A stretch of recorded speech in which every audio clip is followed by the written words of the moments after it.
It's like a steam train. That's amazing. What a lovely movement. That's the shuttle drive crank going round.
This tension assembly is very like a 128 Singer.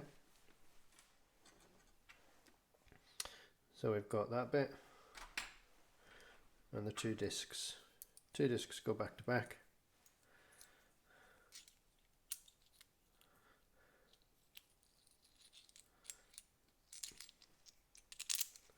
They pop on there. Tension release goes on there, and that's activated by that pin, which you've got to be careful not to lose. And the pin lifts and it works against the bar that goes across the middle of that hole. So if that bar's not there, and sometimes you get that with a modern plastic tension assembly, the bar breaks and you can't operate it.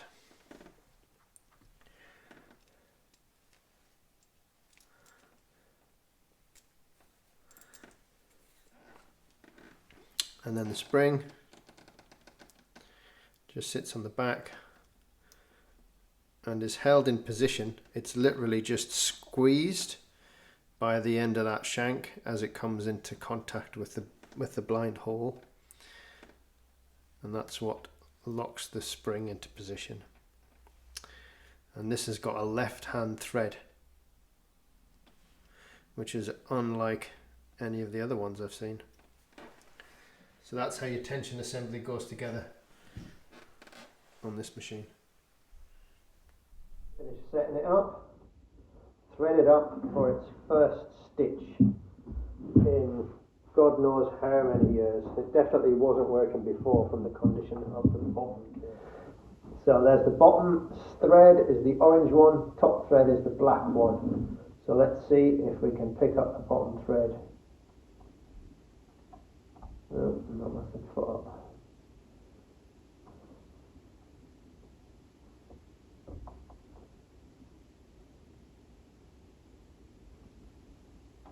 There you go.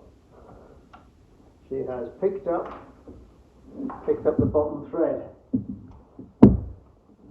So the next thing is, can we make stitches?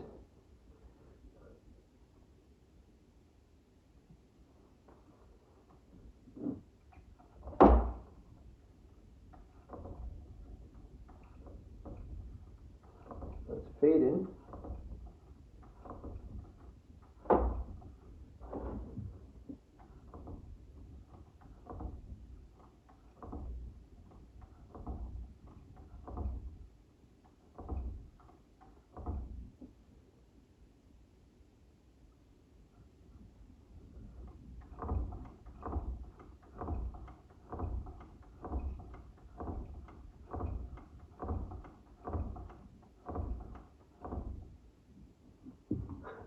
Well, it looked quite promising.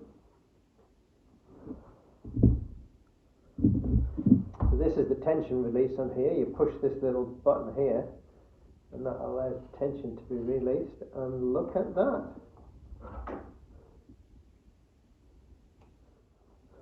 First stitches in decades, and they look pretty spot on.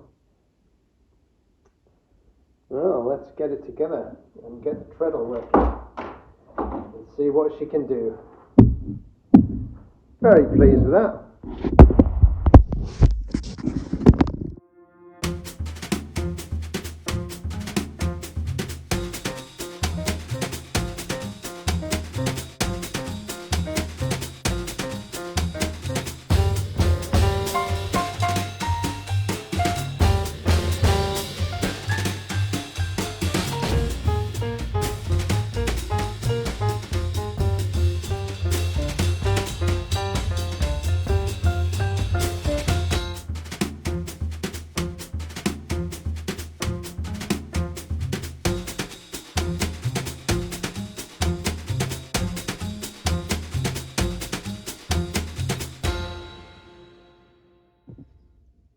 This is the very rare and very lovely Pfaff Model R treadle machine. It has some beautiful features like these lovely name plates, and look at that little oil can holder on there. Name plates are on all three sides. And of course, on the drawer, this beautiful embossed plate on the drawer with a slightly different font.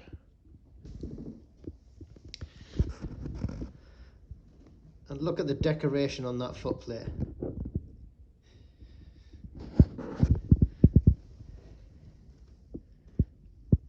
And look at the lovely wheel. The machine itself is supported on this metal frame that's attached to the legs rather than sitting directly on the wooden worktop, which means there's less chance of the worktop bowing with age.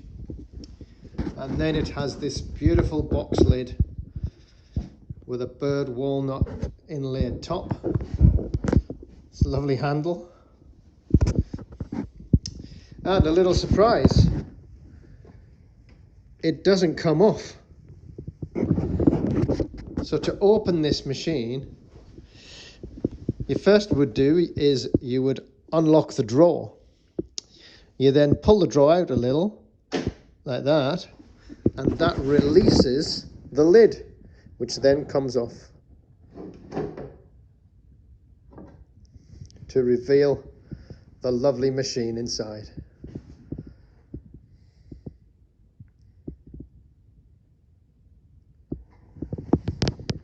How does that happen, I hear you all ask?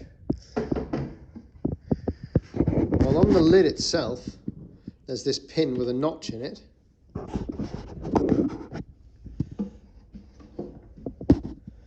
That pin drops into this hole.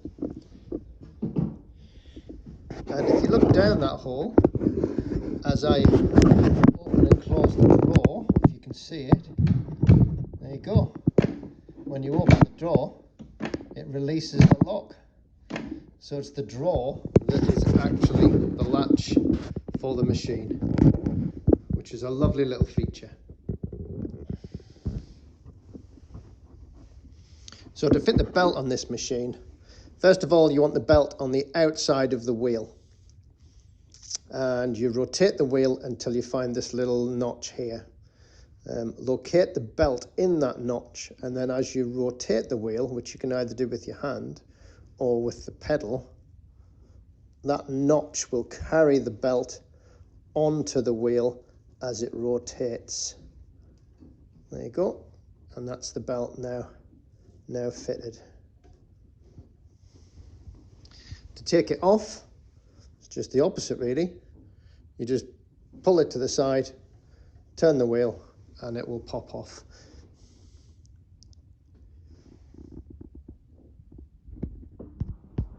So first job is to fill the bobbin.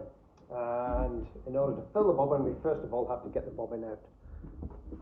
So this is a transverse shuttle, which means it's a shuttle that moves side to side in this path under here. So to get the bobbin out, we bury the needle. That allows us now to open this cover. As we open it, the shuttle will pop up. There you go. So we can now remove the shuttle from the machine.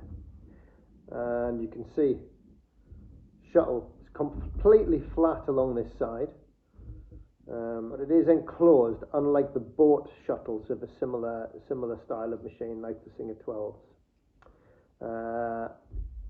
And here's the bobbin, and the bobbin again slightly different to other ones. It has a little point at this end, but this end is completely rounded with those 3 holes in it. So that is the shuttle and the bobbin for this machine.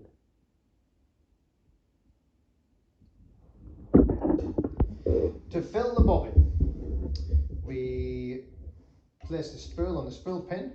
Here we've got a small tension device. So we bring the thread through that tension device back to the bobbin winder, where it goes in that little thing at the top. Pull a little bit of slack through, and then, as I said, the bobbin has a hole in the end. So we want to thread the thread through one of those holes, and then that goes into this side of the bobbin winder. Pull the other side out, drop that in, and then that thread is now held. And we can actually trim off the spare. And if we just turn it a little bit, we'll get a couple of turns around the stem, and that'll hold it in position. We can now undo the stop motion knob, which frees the needle, and bring the bobbin wheel into contact with the drive hand wheel, and then we treadle it, and then we just keep an eye on it as it fills the bobbin.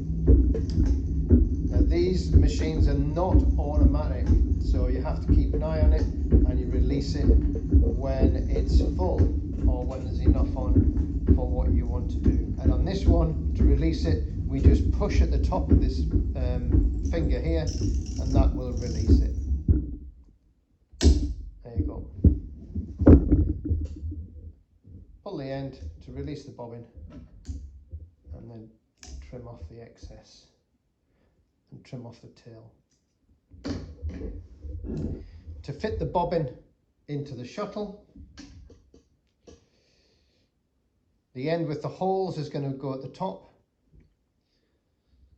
So we're going to hold it facing us. We've got this helical slot down this side of the bobbin. So we're going to hold it with that to this side. Thread coming over here. We'll drop that in, slide it down through that helical slot, and then pull it the other way so it comes up, and then it tucks underneath this spring. And then we want to make sure we have a little bit of tension on that, enough to hold the weight of the bobbin, but not really any more than that. So that's now ready to fit. So to fit it, we bring the bobbin case right along to this side, make sure we've got a little bit of a tail, drop it in nose first, and then as it will sit up like that, we can push it down, and then we can either close the door over and just trap the thread. There's a little space here so that the thread doesn't get trapped. So the thread can now just sit there until we're ready to lift it up.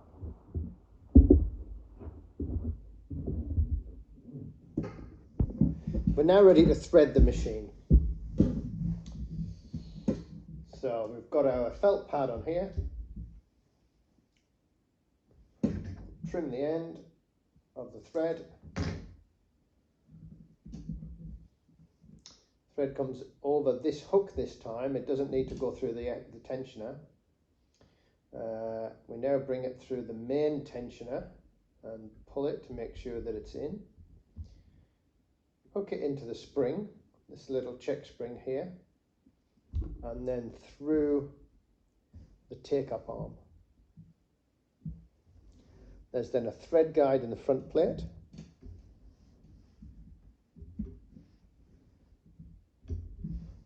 And there's a thread guide at the top of the needle. And then this one is through the needle from front to back.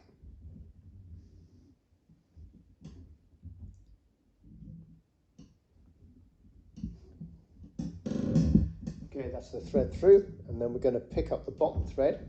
So we'll lift up the foot.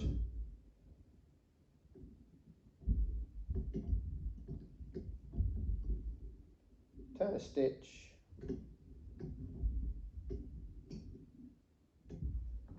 And there it's picked up the bottom thread.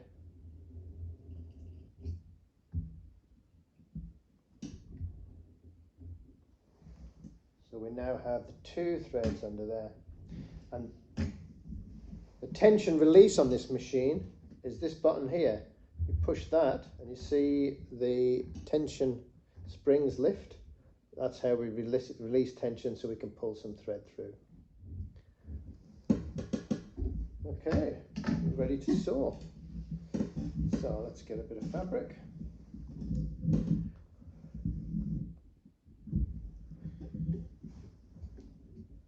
We'll go for full stitch length.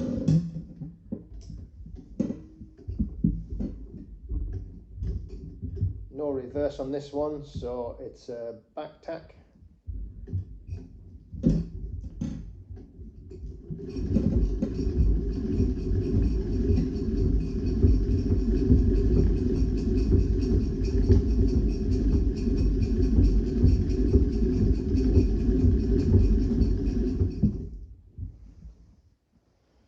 So have a look. So we've got a bit of pucker in here, which suggests that there's a bit too, tension is too tight.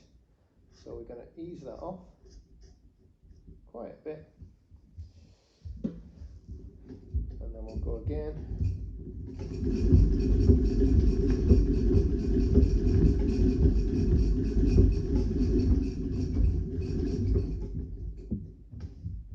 Back tack at the end. Back tack just means we over sew the last 3 stitches and it just locks it in.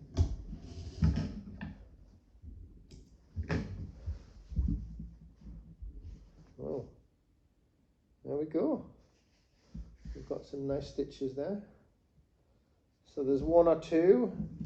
We can see where we can just see the top thread coming through. But I think that's maybe just because the machine hasn't been used for a long time and it's just settling itself in.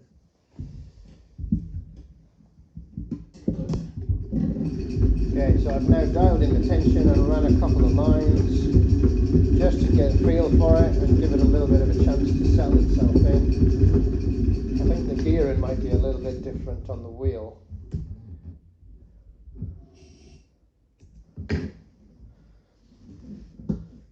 Okay, so those bottom 2 rows, they're the last ones with the tension dialed in. And there you can see that's spot on. So a nice straight stitch. So that is the Pfaff Model R. So let's have a look at the rest of this machine. Let's have a look underneath.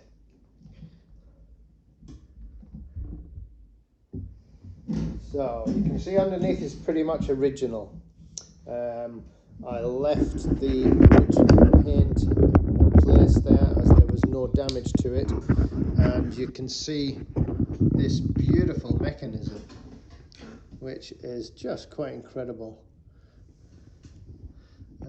Polished steel work, and then below, so this is a solid oil tray, which is part of the framework that the machine is mounted on.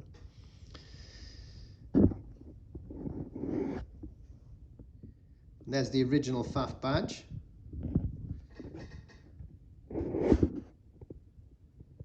I had some issues with this end plate, and I wasn't able to polish it up as much as I would have liked. The main reason really is it's nickel plated, but unlike the embossed machines like the Singers, I think the pattern on this is actually engraved and it's not as deep. So at the top here you can see the original kind of corrosion that happened to it has already taken the surface off and taken the nickel plating off. And it's at the point where I can't polish it up anymore. If I do, I'm going to start to lose the pattern. So it hasn't been possible to kind of get that any better. I mean, it still looks lovely. It just doesn't look as lovely as it would if it was polished up. On the back of this machine as well, we have the original back plate, which was still in good condition. I don't know if it was something to do with the metal that it's made from. It's a much thinner metal, and it's pressed rather than cast, but the paint wasn't damaged on this, and the decals are still in original condition. So I managed to just keep that. So that's just been nicely lacquered to protect it and stop it getting any worse. But I think it makes a nice touch to have that original piece still in place. Of course, this drawer is just lovely.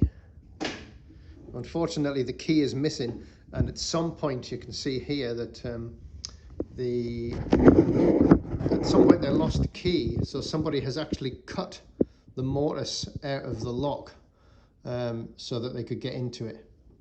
So that's a little unfortunate. But there's the drawer, and this is the little edge here that catches the latch to lock the machine.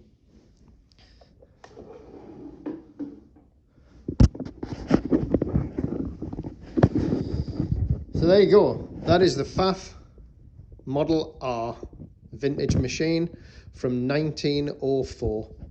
So it is, in a month's time, it will be 120 years old.